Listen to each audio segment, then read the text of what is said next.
right, I see more people hopping on. Hope everyone's having a good day. It's going to be a 50-degree December day, so that is pretty awesome.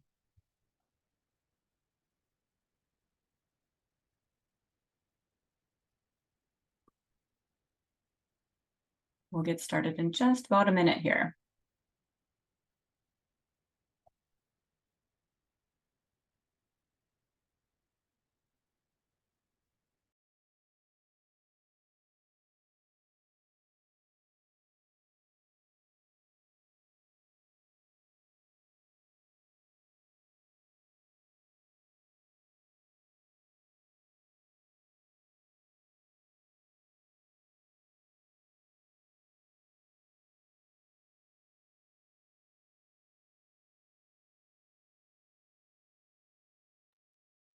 All right, it is noon, so we will get started.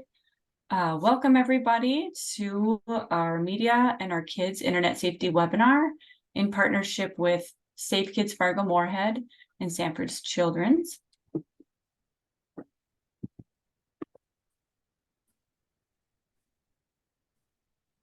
My name is Mary Lizakowski, and I'm a Coalition Health Director with the Foundation for Healthy North Dakota. The foundation is a nonprofit established in 2022. Our mission is to promote health and wellness by working at the community level across North Dakota. We are building a statewide coalition to allow local communities to collaborate and work together on common initiatives. And by joining the coalition, members will be the first to know about educational webinars such as this, the latest on relevant public health information, legislative updates, and access to digital advocacy resources and toolkits. Just some housekeeping things to cover. Webinar attendees will be automatically muted for the presentation. If you have questions, put them in the chat box. We will be recording this presentation and we'll leave time in the end to address any questions. After the presentation, a link to the recording will be sent out along with an evaluation survey to complete. It is my pleasure to introduce our presenter today. Erin Kiefert is a community life educator and child passenger safety technician with Sanford Children's Safe Kids Fargo-Moorhead. She has a Bachelor's of Science in Music Education from the University of Marion-Bismarck and a master's degree in curriculum and instruction from Minnesota State University in Moorhead. Before Erin joined Safe Kids, she spent over 16 years teaching music to elementary learners. She enjoys helping kids learn new skills and be proud of their work no matter what the subject. Erin is married and has 3 kids of her own that are 18, 14, and 12 that keep her busy and on her toes. Welcome, Erin, and I will turn it over to you to share your presentation. Thank you. Let me share my screen here. Okay, and hello, like Mary said, I'm Erin Kiefert and I work at Sanford Children's Community Programs and Safe Kids. And we kind of work with families and caregivers and community members to provide education on ways to prevent unintentional pediatric injury. So today we're going to talk a little bit about media and our kids.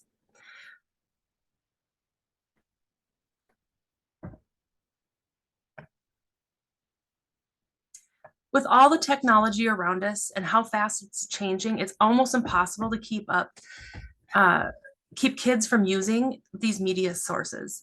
Technology and media sources are constantly changing and improving and becoming smarter, which can be both positive and negative for our kids. So today we're going to discuss some popular media. So what kids are doing on their technology and kind of those apps and websites that they enjoy. Some positives and negatives, what the research is telling us about kids and media and some of the pros and cons for its use. Some different conversations and controls we as adults and parents can use to help keep our kids safer. And finally, just some tools and resources, again, to help keep the kids safer, especially when we're not there.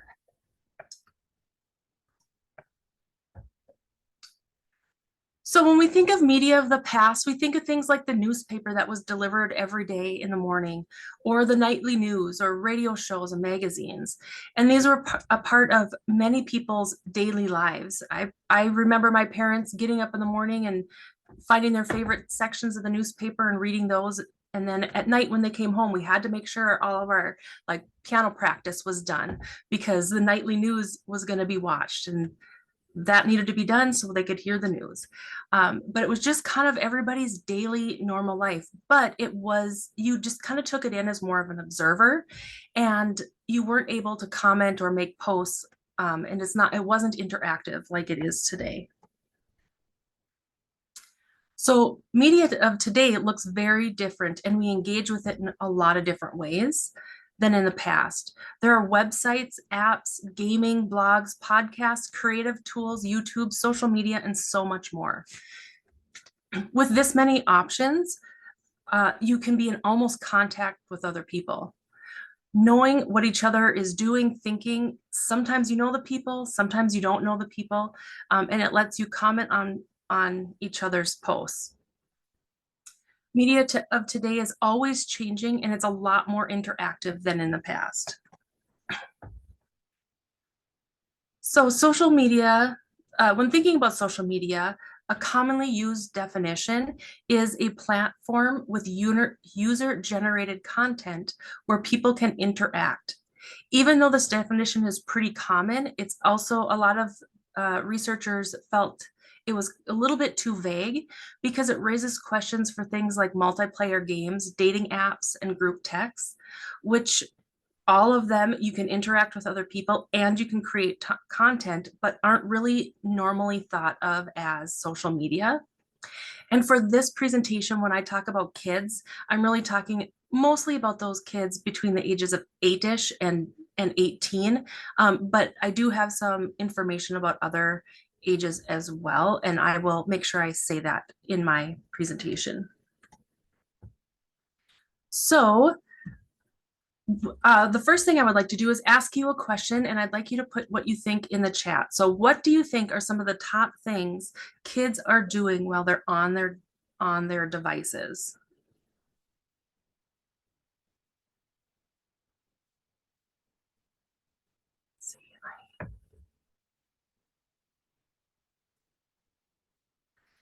Yep, Snapchat, scrolling TikTok, Roblox, yep, taking pictures, texting, talking with friends, games.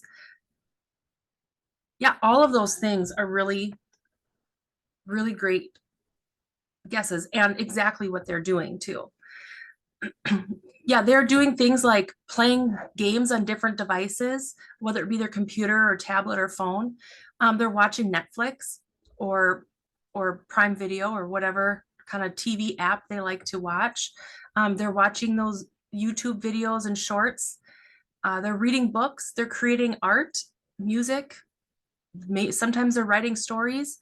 They're listening to podcasts or music on apps like Spotify. And of course, they're scrolling through that social media like Snapchat, Instagram, Facebook, and more. There's been many studies, articles, and recommendations made about media use and kids, but what are these studies kind of seeing? And what they're seeing is that 92% of kids that are 13 to 17-year-old have smartphones. 95% of those kids are using some sort of social media.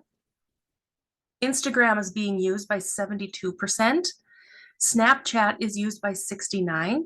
And a third of the kids on social media say they're on it almost constantly. And with those notifications popping up all the time, it really makes it easy to be in constant contact with others through like Snapchat and Instagram. But the 40% of kids under 10 have also joined Instagram or Snapchat or some sort of social media, even though it has an age restriction of 13 and older. And that means that they're probably kind of fibbing about their age a little bit to get that account. But the reason that that restriction is there is because of this, the Federal Trade Commission this act, and it's the Child Online Privacy and Protection Act, and it protects kids, which they define as anybody under 13, from unfair or deceptive acts or practices in connection with the collection, use, and or disclosure of personal information from and about children on the internet. So that means that those apps cannot collect information like first and last names, emails, telephone numbers, any sort of information on kids under 13. And so that's why a lot of those apps and websites have that age restriction in place. Before we go on to the next slide, when teens are asked what to choose, if they had to choose just one app or website to exclusively use, what do you think it might be? Would you please put that in the chat?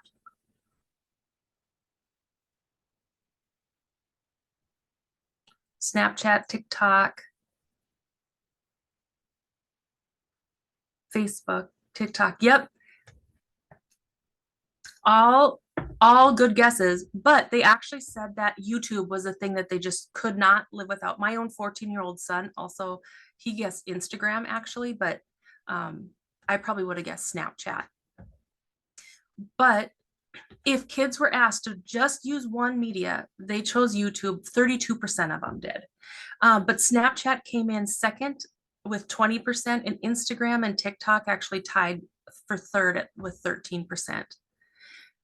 So studies have found that kids like to kind of multitask their media. So they'll maybe be scrolling through their social while also doing things like watching TV, which is something I do and need to get better about, while they're riding in cars or sometimes eating, just doing other things while they're also doing their social media. So social media is kind of always on their mind. And so they're never giving their full attention to one thing, like spending time with family or having conversations with other people. And so it kind of stops the body from really enjoying whatever they're in, and that feeling of really enjoying things is what researchers call flow state. And in flow state, you are being completely absorbed by an activity, which causes your brain waves to shift to the alpha wave, which is linked to rest and relaxation. In this state of relaxation,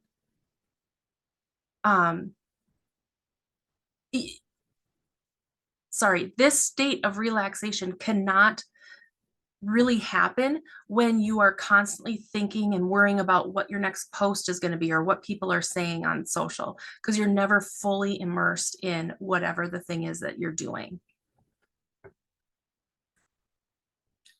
So when 13 to 18-year-olds were asked about what social media and online video sources they have ever used, which ones they use most often, and which ones they wouldn't want to live without, you can kind of see by this table here that there's really not a lot of change, and YouTube was the top choice for all three categories.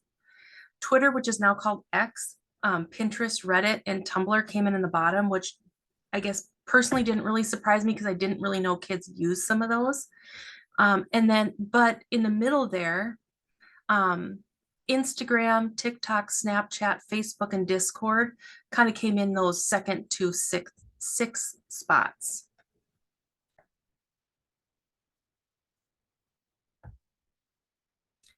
So this is showing us some average daily screen use.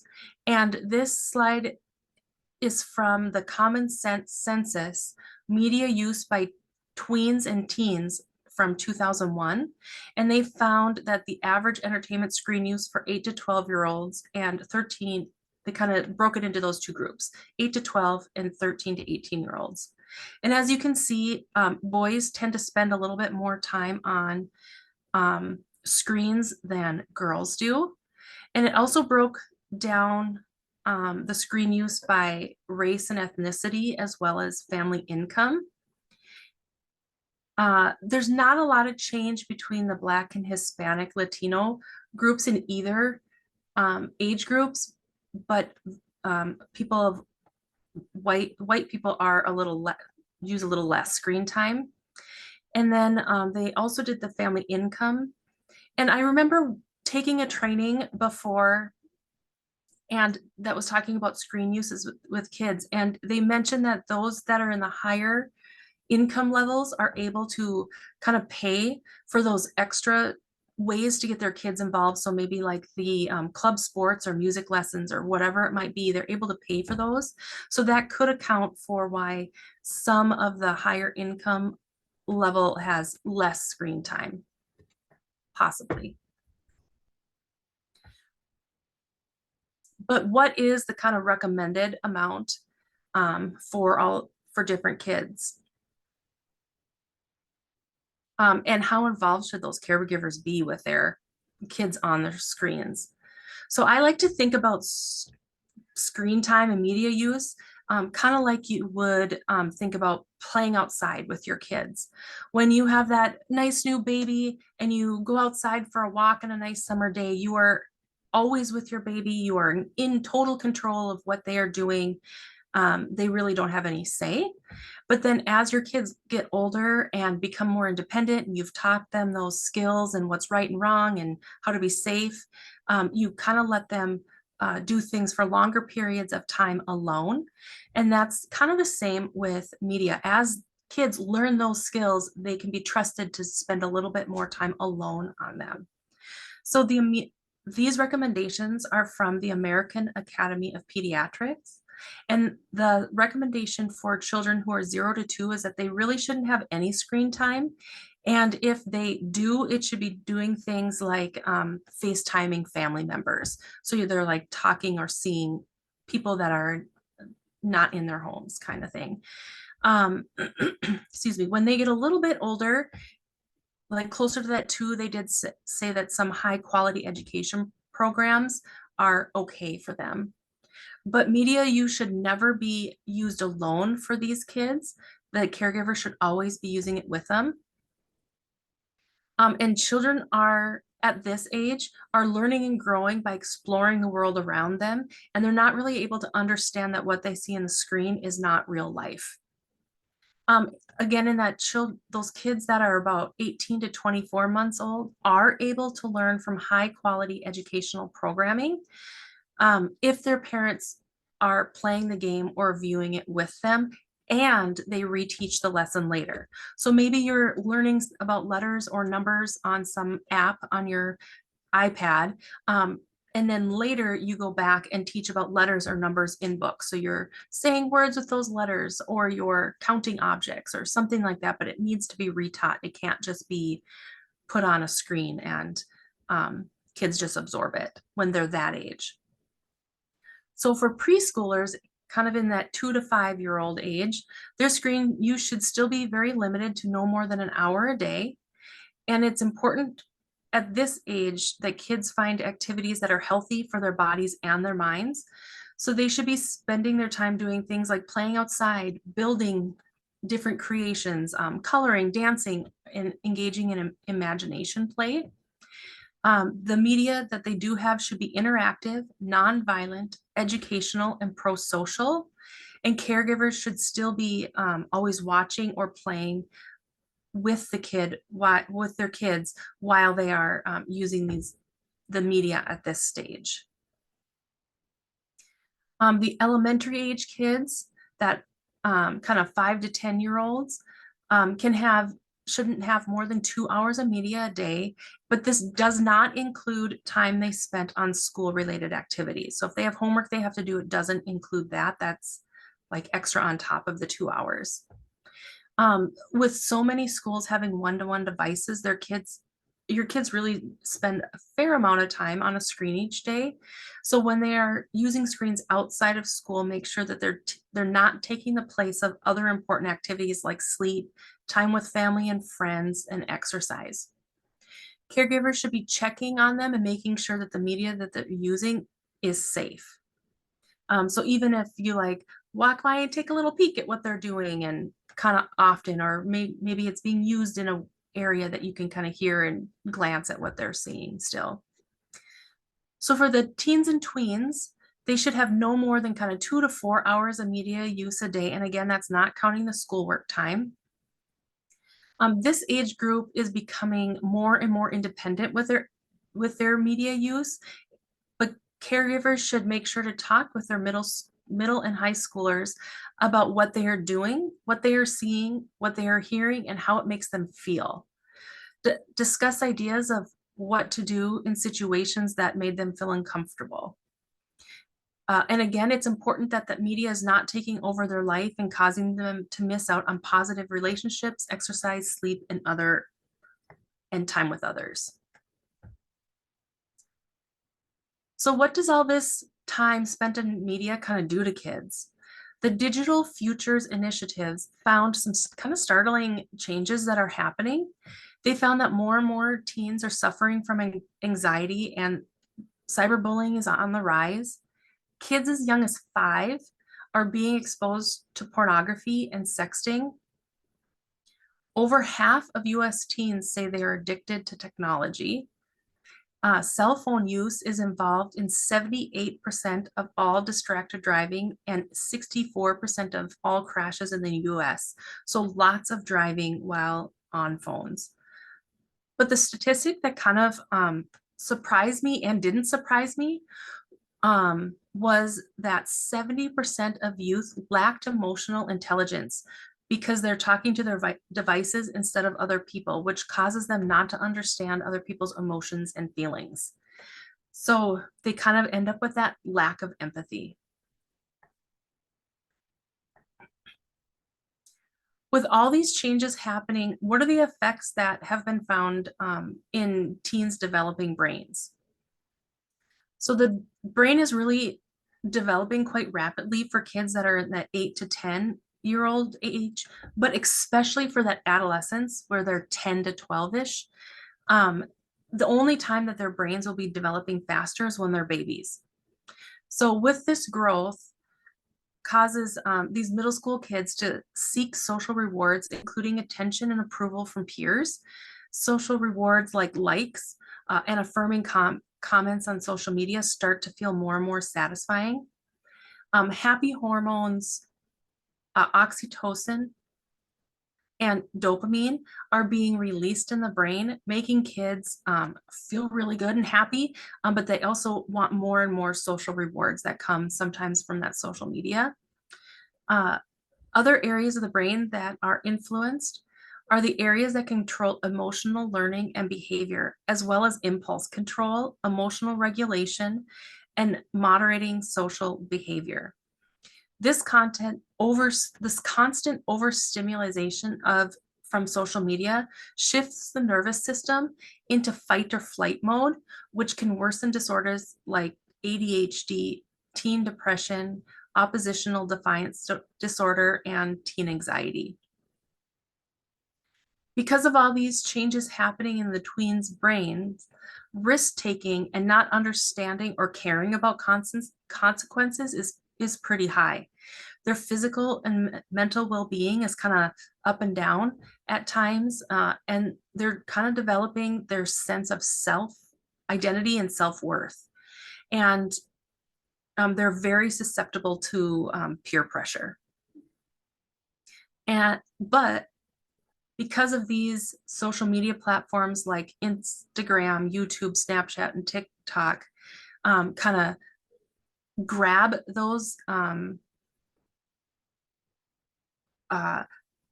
likes and you're doing really great comments, that's what's making it so appealing. With all these changes in their brains, they're kind of grabbing the kids for those things.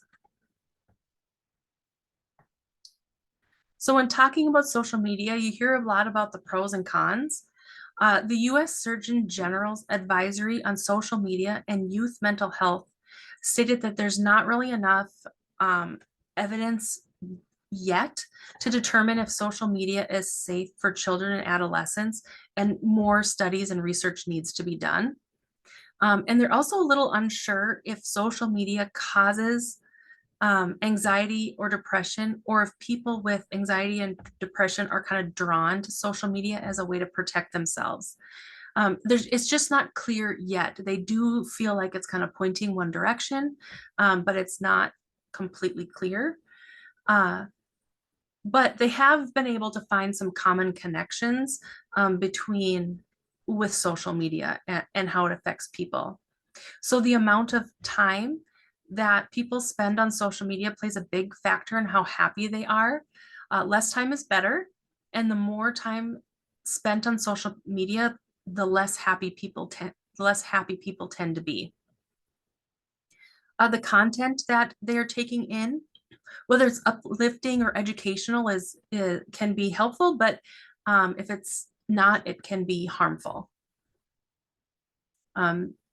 What they are doing on social media sources and the interactions that they're having with others play a big role.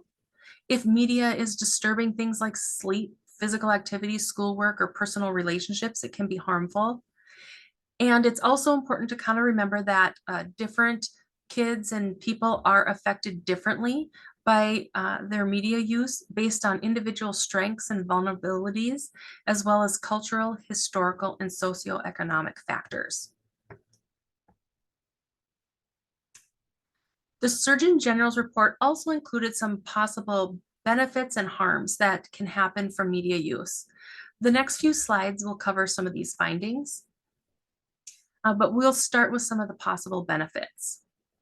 Kids can find a positive community connection with others who share similar identities, abilities, and interests through social media. They have a space for self-expression. They can form and maintain friendships online and develop social connections. They have positive interactions with a more diverse peer group and find that social support. It also provides a protective layer against stress through online support, social support from peers, and can be especially important for youth who are often marginalized or suffer from anxiety or depression. It's a creative outlet for people to share art, music, dancing, stories, and so much more. But it also can give a lot of great information and be a good spot for kids to have digitally based mental health interventions, which may be helpful for some for having them kind of seek those help not online. And it kind of serves as a gateway to initiate mental health care when needed. So I have a story about my youngest son, Jackson, and how social or media in general isn't always negative. So a few years ago, we went, he was really into planes in World War II for some reason. And we took a trip to Virginia Beach, and we happened to find a museum that had World War I and World War II airplanes. And while we were there, Jackson, who's a bit of a spitfire, you never quite know what you're going to get with him. Sometimes it's really great, and sometimes it's a little shaky. He started talking with some of the volunteers at the museum all about the different planes and the engines, and we were getting a little nervous about what he was going to say next. But as Jackson visited with the volunteer, we really found out that he knew a lot about the planes and the engines and had really great conversation. And he asked a lot of great questions as well. The volunteer that he was speaking with even bragged to another volunteer at the museum about how this little kid knew so much about these planes. And so we ended up having to talk to that volunteer for a long time as well. And I just asked, well, how do you know so much about these planes? And he just said, YouTube. And I kind of knew that he had been watching YouTube and about World War II planes because he was watching it in the living room TV. And I was kind of like walking by, but I was normally busy like cooking supper or doing whatever household thing I needed to do and not really paying attention. But it just shows that you can really learn a lot when you have take in that good media. So not everything is bad. So when adolescent kids were asked about how social media made them feel, 70% of girls of color say that they found positive identity affirming content related to race on social media. 58% felt more accepted. 67 found support when they were kind of going through tough times. 71% said it was a great place to show their creative side. And I think that's where those TikTok videos come in sometimes. And 80% said they were able to stay more connected to their friends. But now let's look at some of the possible mental health harms that come from social media use. One study showed that 12 to 15-year-olds who spent more than 3 hours a day on social media face double the risk of experiencing poor mental health outcomes, including symptoms of depression and anxiety.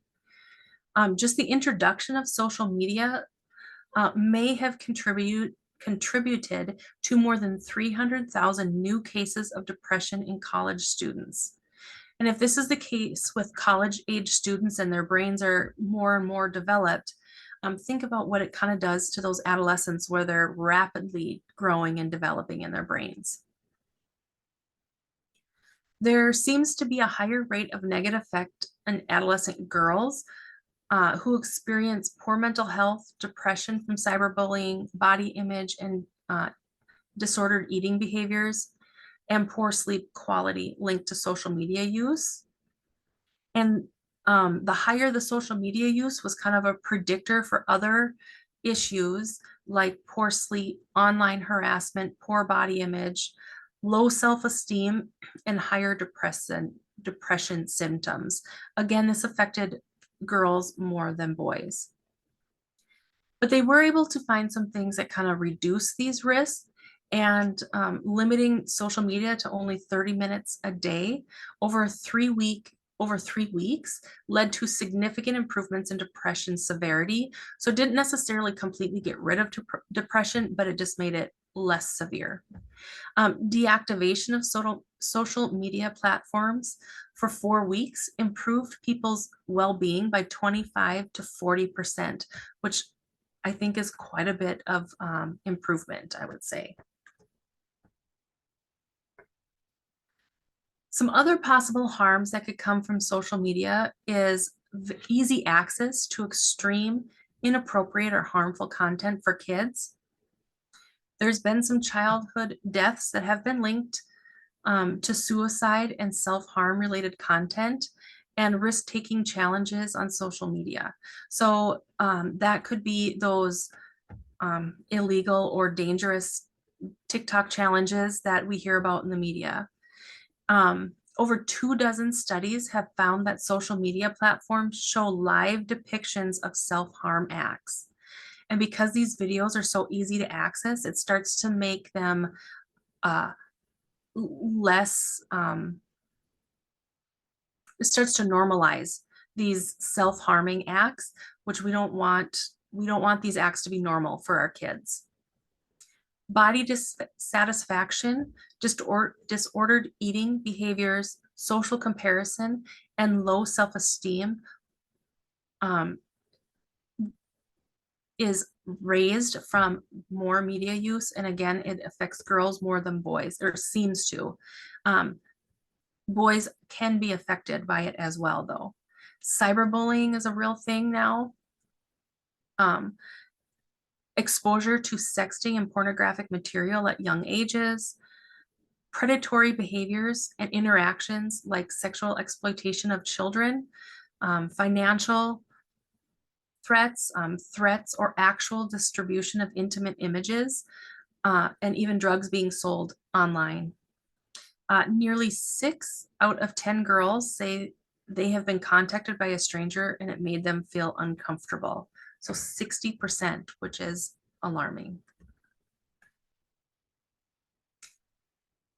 So from the point of view of 13 to 17-year-olds, 46% of them said that social media makes them feel worse. 40% said that it doesn't have an effect on them at all. And 14% said it actually made them feel better. 64% said that they have sometimes or often been exposed to hate-based content.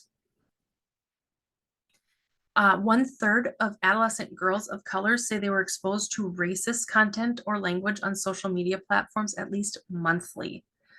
Addiction to social media has been linked to sleep problems, such as poor sleep quality, reduced length of sleep, and other sleep difficulties. Attention problems are kind of on the rise. Uh, the fear of missing out, or FOMO, is and feeling excluded from others is a concern for kids, and higher rates of anxiety is happening as well. Almost 1/3 of adolescents say that they use screen media until midnight or later on a typical weekday, which is obviously a pretty good reason for the poor sleep. But when you're tired, some of those other effects are heightened as well. So what can we do to kind of limit these negative effects and outcomes? We can set limits and expectations, and we set limits and expectations for almost everything our kids do. But why do we feel like we're doing something wrong or invading our kids' privacy when we do that for technology? I know I do for my own kids. When my kids ask to hang out with their friends, I want to know all sorts of things. I want to know if their parents will be there, what other kids will be there, where they're going. I'm going to set a time limit for that. And depending on what their answers are, I might let them go or I might not. So, for example, I might tell my kids that it's fine for them to go to the park with their friends. They have to be home by 5:30 by supper. And if they leave the park, they need to let me know first. But if my kids ask to go to the mall all day and have people that walk by comment on their outfit or how they looked or what they were doing, I would never let them do that. There's just too many dangers involved with it. But that's what we're doing when we're allowing our kids to do anything they want on social media without setting limits or expectations. So some of the following tips will help set those limits for media use that we put in place already for in-person hanging out with friends. One thing we can do is to create a family media plan. And in here, I've linked 2 examples of different family media plans. This plan is one way we can help balance and provide consistent screen expectations for our whole family, adults included. The most effective plans are ones that kids take part in creating. That way the kids and teens have some ownership in that plan. These plans will often include things like where screens can and can't be used. So you might say they can be used in kind of shared spaces like the family room or maybe an office or at the dining room table, but not at mealtime. But they can't be used during meals and they can't be used in your bedrooms. The other thing that's often included is that you'll set time limits. This will be often including the times a day that you can and can't use the device. So maybe you say that you are not allowed to have devices from 8 p.m. to 8 a.m. in the morning. You might also say that you also can't use them for 1 hour before bedtime. The other time limit that it could be is the number of hours a day spent. So maybe you only get 2 hours a day to be on screens. And a lot of parental controls can help with these limits, especially with the like 2 hours a day limit. And if kids decide that they use their time and they just really need to have some more, they often can request time from a caregiver, and then the caregiver can decide if they can have more time for that day or not, and how much more time. You might also include things like where the device will be stored at night. The recommendation is kind of that you put it in a space that's not their bedroom. So maybe in an office or a kitchen where you have kind of a plug-in station. Some safety rules, and it would be things like what personal information or private photos that you don't give those out, or what you can and cannot give out online, that they need to have permission to download any games or apps. And it might even include just talking about things like don't use your phone while you're crossing the street or driving. You might include what has to be done before they can have any screen time. So maybe your homework and your chores have to be done before you can use any media sources. Digital manners might be included or at least talked about with these plans. So what you don't use your phone while you're talking to people, and you never use your phone at the table, at the dinner table. And some digital citizenship might be talked about or included. And that would be respecting others, don't be rude, no bullying online, and that they're expected to tell a trusted adult about anything that makes them feel uncomfortable. And also included in here is what happens if they don't follow the plan, kind of the consequence of breaking the expectations. But no matter what you decide to put on the plan, it's important that the plan is clear, enforceable, and works for your family. And everybody's plan is going to be a little bit different. So another thing that we can do to help kids with their media use is to create screen-free zones. Like I've said before, bedrooms are often a no-go for screens, or at least limiting the time in their bedrooms or during meal times. To help keep these places screen-free, you can set up do not disturb settings on your devices.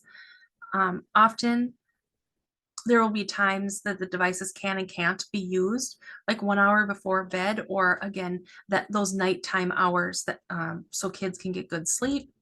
But whatever you decide, making sure that it's a predictable routine really helps kids transition away from screens when it's time. When they know that it's 8 o'clock and they have to be off, or it's like 7:45 and they have to be off at 8, just knowing they have to be off at 8 will help them more easily transition off those screens. Having open conversations with your kids about what they are doing, seeing, enjoying, and not liking online. Let your kids know that no matter what your kid tells you, that they're not going to be in trouble. So when that time comes that something kind of bad or not what they expected happen, you can kind of work through those problems together and they feel comfortable coming to you. Ask them how what they're seeing makes them feel, or even some fun discoveries that they have found. During these conversations, you can talk through difficult situations that they've come across and figure out some solutions. Media can be a learning experience for everyone. And we have to remember that we need to teach our kids what's okay to share and not okay to share online, and that it will be there forever. Just like you would teach them how to become more independent with other things. Share what you do and what difficulties you've come across. I know I've asked my own kids, and when I was teaching, I asked even my students when I couldn't get something to work on my iPad. A lot of times your kids are going to be able to figure it out for you. So getting those tips and tricks from them helps them feel good, and we learn new things too. Don't just set limits for your kids, make sure that you're being a good role model for them as well. So if you are using a device in a time that you've kind of set up as a no device time, maybe it's because you have some work to do or just something that has to be done and you don't really have a choice, let your kids know what you're doing. Adults need to moderate their own media use and make sure that they're not missing out in the life around them, just like kids sometimes are missing out in the life around them. Follow the guidelines set in the family plan. It's not just for your kids. When kids are trying to talk to you, put your phones down and give them your full attention. They really deserve that. And then you don't miss little details as well. Find some fun things to do together that doesn't include technology. So maybe you're going to go for a bike ride or a walk, or maybe have a fun family game night. Keeping tabs and setting restrictions will help. So look at what your kids are doing on their devices. It's a privilege to have a phone, tablet, or computer. And as their parent, it is okay for you to see what they're doing. You don't have to snoop and kind of sneakily dig through their stuff. Just ask them to show you. And once they know that that's the expectation, it'll become easier and easier for them to have that conversation with you and for them just to show you. Monitor what your kids are doing on their devices. When your kid is ready to use some social media, help them set up that account and then set the privacy restrictions. For older kids who are already using social media, ask them what they are using, learn about those sites, and talk about what is and is not okay to post. Remind them that whatever they put out there in social media will be there forever, and one silly mistake or one silly inappropriate picture could really be an issue much later in life and be a problem for them. But remember, you can't control everything that your kid does online, but you can help them learn safe practices and a positive sense of self that doesn't require online validation. Educate yourself. Find out what they're doing on their devices and learn about it. There are helpful resources out there like Digital Futures Initiatives that reviews different media and tells you pros and cons and kind of appropriate age range for viewing. And it could be for books, movies, apps. It just had a wide range of different things. And it's okay not to know. It's okay not to be an expert on everything. Knowing a little bit sometimes goes a long ways, and it just might help you know what questions to ask or even where to look to find the answers when you don't know.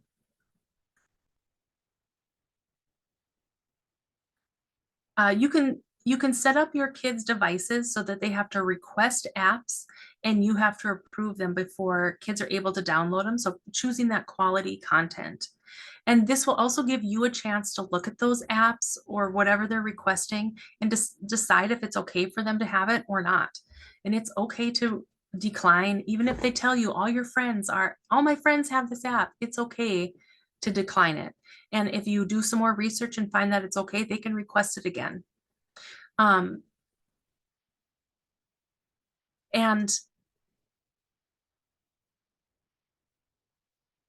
make sure that you're kind of setting up some of those safety rules. And the safety rules might be things like who they can and cannot talk to while they're playing video games, and how to maybe report problematic posts, and if they can make purchases through different apps.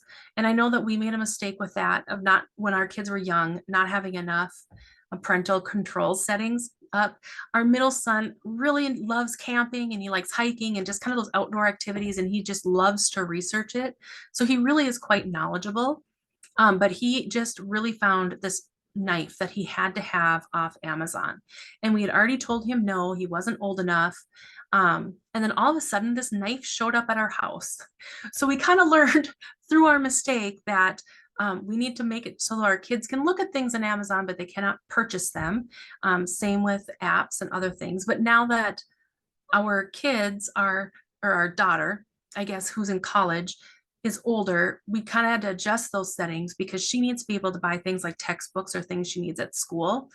So we adjusted it so she can make purchases up to a certain amount. And we just talked to her that she needs to have us approve them first. So you kind of know what your kids can handle and what they can't handle. And so you can make those kind of parameters for whatever they can handle, but choosing those good quality apps and sources are really great. The last few slides I have today are just talking about some different things and resources that might help in the future. So one thing I found was vaults, ghost apps, or hidden apps, and they look like a common app, like a calculator or maybe a music app. But then if you put in a passcode, it'll open a secret storage area. And this page just shows you a few examples that I found on future initiatives. And I've linked it at the bottom of the page as well. This one is screen time versus lean time, and it's from the CDC. And it's tells you a little bit about how many hours kids are spending in front of screens a day in different age groups, and then different ways that can help them get off those electronics and help them get moving. 15 apps parents should know about is from Silicon Valley Internet Crimes Against Children Task Force. And I've also linked this to their website, but it shows 15 apps that kind of seem to be innocent, but sometimes have some harmful things in there. It's not everything on them is harmful, but they sometimes have some things in there. So for instance, YouTube Kids is supposed to be safe for kids. They have some things put into place, but what they're finding is that kids will be watching their kid-friendly video and all of a sudden a scary image pops up or something really inappropriate. So just kind of being careful and sometimes previewing it before letting your kids watch, or just checking some things out before allowing them. But they're just some apps to check out. This slide has some links to just a few resources that had a lot of great information about media. Common Sense, the first one there, the Common Sense Media, has information about for parents and educators on movies, TV, books, games, podcasts, apps, YouTube, and more. It gives a little description of whatever you're looking up, and then a suggested age, as well as kind of things parents maybe want to know about them. The second one is the Digital Futures Initiatives. It has a lot of information for parents and teachers on teaching kids digital citizenship and how to use technology in positive ways. The third one there from healthychildren.org is just a questionnaire for those younger kids to see if they're ready to have a phone or not.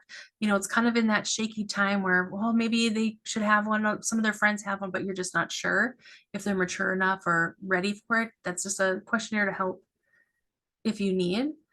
And then the last thing on this page I have is a link to the American Academy of Pediatrics. And we get a lot of information from them for all sorts of topics here at Safe Kids. And they give evidence-based recommendations for all sorts of kids topics. So you can put in a topic that you're searching, and then they often will have articles that will come up to kind of help you decide pros and cons for whatever it is that you're looking at.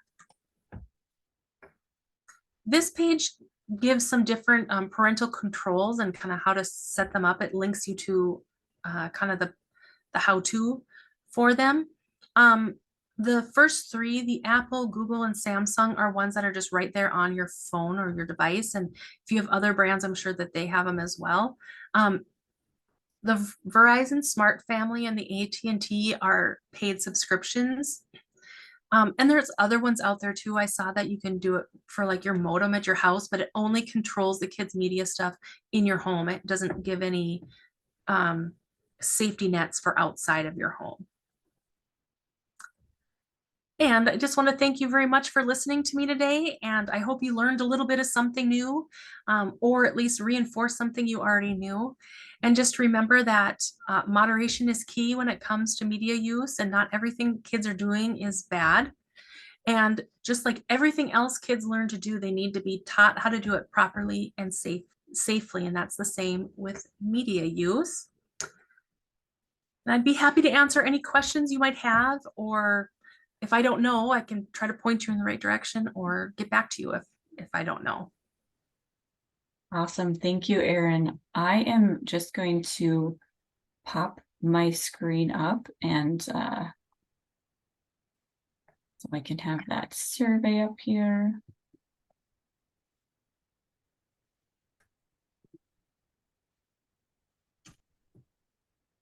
Awesome. Thank you so much, Erin. This is really valuable information. I have a 6, 9, and 11-year-old, and just I'm learning all the time. And so this is great information for me to go back and look into some things. Oh, right. I know that we did a lot of like learning on the go with our own kids, which now looking back, maybe we should have been a little stricter, but we did a lot of, okay, you've had enough screen time, you need to get outside and play. Or I don't think this app is one I want you to have, or you just kind of Yeah. learn as you go, and that's okay. It's okay to make mistakes. Yeah. So we did have a question come in. And I will just add here, the evaluation survey is on the screen, and you can scan that and take it while we're going through questions, or you can also click the link in the chat. I did put that there. One question that came in is, do you know anything about the dark web? I don't know anything, and I didn't look into that part of it, I guess. Okay, yeah, that one just came in, so Yeah.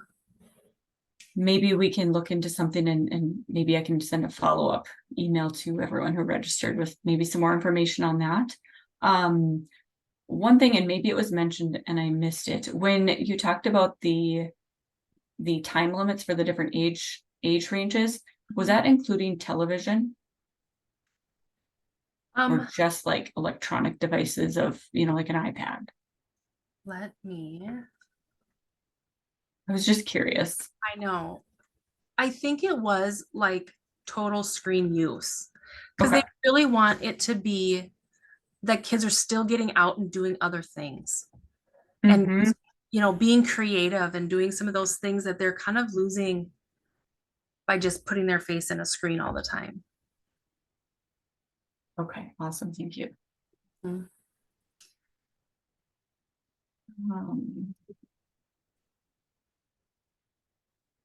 Um, When you send out stuff to the people, are you able to share the presentation with others? yeah. Yep. Okay. So, yep. When we send it out, we'll have a PDF of the presentation, a recording of the presentation, and any resources we can link, and maybe we can chat through email. Erin, if there's anything that you would like me to kind of link in the email that to bring focus to. Yeah, a lot of the things I kind of just tried to link in the presentation, and I think it works in the Oh, PDF too. awesome. But yes, that would be great. That's wonderful. So I'm just checking the chat. I don't see any other questions coming in.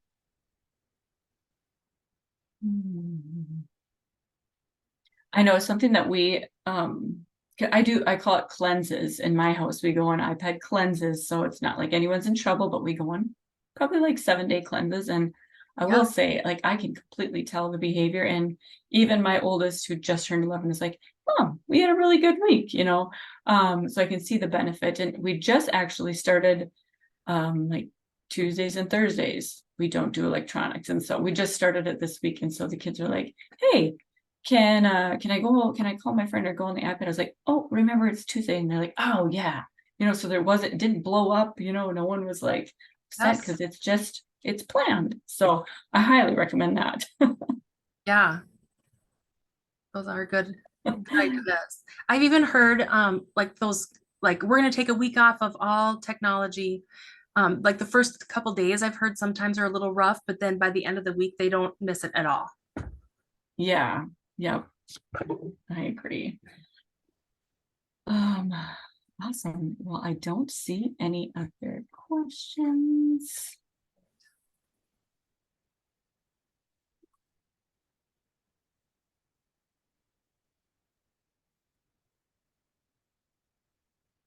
I will just move into the last slide since I'm not seeing anything. Thank you so much, Erin, for being here and presenting on this such important topic, especially when we are heading into break for Christmas, where iPad time might be increased. Because I admit it will be in my house a little bit. And thank you to everyone who can attend. To stay connected with us, you can follow Healthy NODAC on Facebook, Instagram, Twitter, and Foundation for Healthy North Dakota on LinkedIn. Also, to join the coalition, visit the link to stay aware of future webinars such as this and updates on the foundation. And lastly, we value community feedback and would love it if you could take our evaluation survey. It will also be emailed out. So thank you to everyone for joining, and have a great rest of your day.